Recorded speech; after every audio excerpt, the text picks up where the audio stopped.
नमस्कार प्यारे विद्यार्थियों, DAV MOIL public school Hindi कक्षा में आपका स्वागत है। आइए आज मैं आपको पढ़ाने जा रहा हूँ पतझर में टूटी पत्तियाँ पाठ 16 स्पर्श के गद्य खंड से। और इसमें हम जानेंगे पाठ झैन की देन, रविंद्र केलकर द्वारा रचित यह पाठ हमें यह बताता है कि किस प्रकार से आज हम भाग दौड़ की ज़िंदगी में अपने शरीर और दिमाग को शांत नहीं कर पा रहे हैं, बस दिन रात काम काम काम ही करते जा रहे हैं। लेखक इस पाठ में बताते हुए कहते हैं कि वह जापान में अपने एक मित्र से पूछते हैं कि यहाँ के लोगों को सबसे बड़ी बीमारी कौन सी होती है। तो वहाँ 80% लोग मानसिक रोग से ग्रस्त होते हैं और इस प्रकार से वहाँ जो जीवन की रफ्तार है वह बहुत ही बढ़ गई है। लोग आपस में बात नहीं करते हैं बल्कि बड़बड़ाते हैं, अर्थात किसी के पास इतना समय नहीं है कि किसी से मिलकर अच्छे से बात कर ले। एक शाम की घटना बताते हैं कि उसके जो मित्र है उनको टी सेरेमनी में ले गए। एक प्रकार से यह एक चाय पीने की विधि है। इसे जापानी में चा नो यू कहते हैं। एक 6 मंजिली इमारत थी।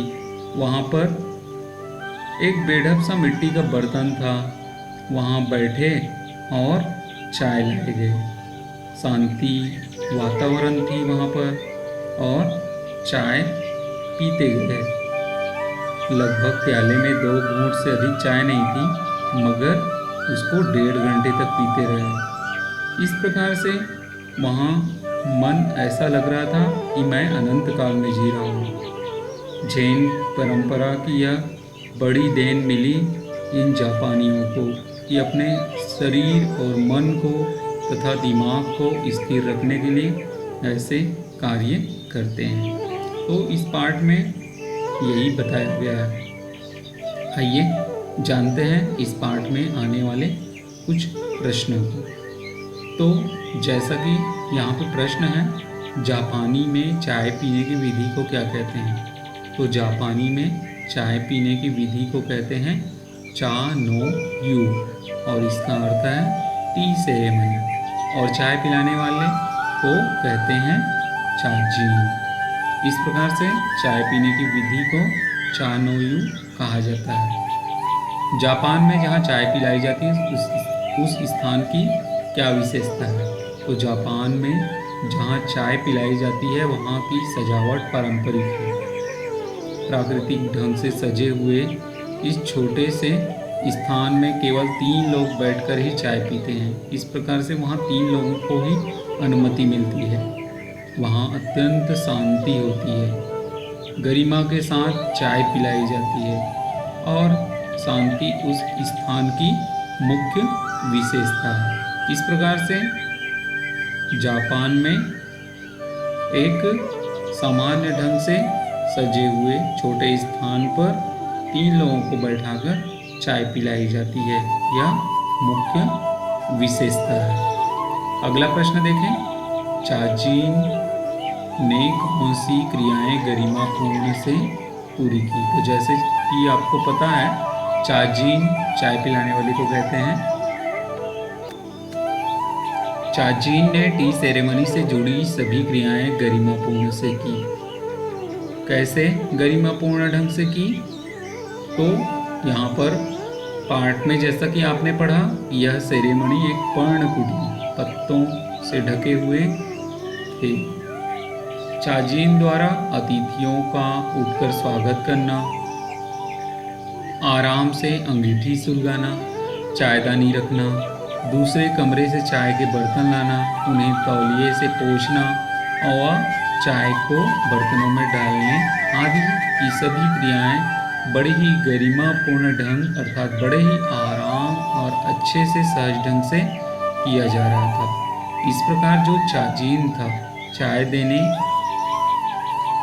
के लिए सबसे पहले उन्होंने अतिथि का स्वागत किया, उठकर अंगीठी सुलगाया, चायदानी रखा, दूसरे कमरे से बर्तन लाए, तौलिए से पोंछा और चाय को बर्तनों में डालने की जो क्रियाएं हुई वह बड़ा ही आकर्षक लग रहा था। आराम से कर रहे थे, अच्छे और सहज ढंग से उनके माध्यम से किया जा रहा था। तो इस प्रकार से चार्जिंग ने ये क्रियाएं गरिमापूर्ण ढंग से पूरा किया। फिर अगला प्रश्न देखें, टी सेरेमनी में कितने आदमियों को प्रवेश दिया जाता था और क्यों दिया जाता था? तो टी सेरेमनी में केवल 3 लोगों को ही प्रवेश दिया जाता है ताकि वहाँ शांति बनी रहे। इसका कारण यह भी है कि व्यक्ति भागदौड़ से भरी जिंदगी से दूर कुछ पल अकेले बिताए और साथ ही जहाँ इंसान भूतकाल और भविष्य की चिंता से मुक्त होकर वर्तमान में जी पाए। हम पुरानी यादों में और भविष्य में जो हम कार्य करें उसके लिए अभी से ही इतना दौड़ भाग लगाते हैं, उन सबको थोड़ा भूलकर वर्तमान समय को भी जीना सीखें। अधिक आदमियों के आने से शांति के स्थान पर अशांति का माहौल बन जाता है, इसलिए यहाँ 3 लोगों के प्रवेश की अनुमति है। इस प्रकार से आपने जाना कि टी सेरेमनी में 3 लोगों को प्रवेश दिया जाता था क्योंकि वहाँ शांति बनी रहे।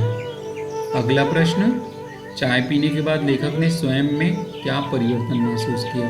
तो जैसा कि पाठ में आपने पढ़ा, चाय पीने के बाद लेखक ने महसूस किया कि जैसे उनके दिमाग की जो गति है वह मंद पड़ गई है, क्योंकि चाय के जो प्याले थे उसमें चाय तो बहुत ही कम था, उसको धीरे धीरे घूंट घूंट में पी रहे थे। धीरे धीरे उसका दिमाग चलना भी बंद हो गया, यहाँ तक कि उन्हें कमरे में पसरे हुए सन्नाटे की भी आवाज़ सुनाई देने लगी। उन्हें लगा कि मानो वे अनंत काल से जी रहे हैं।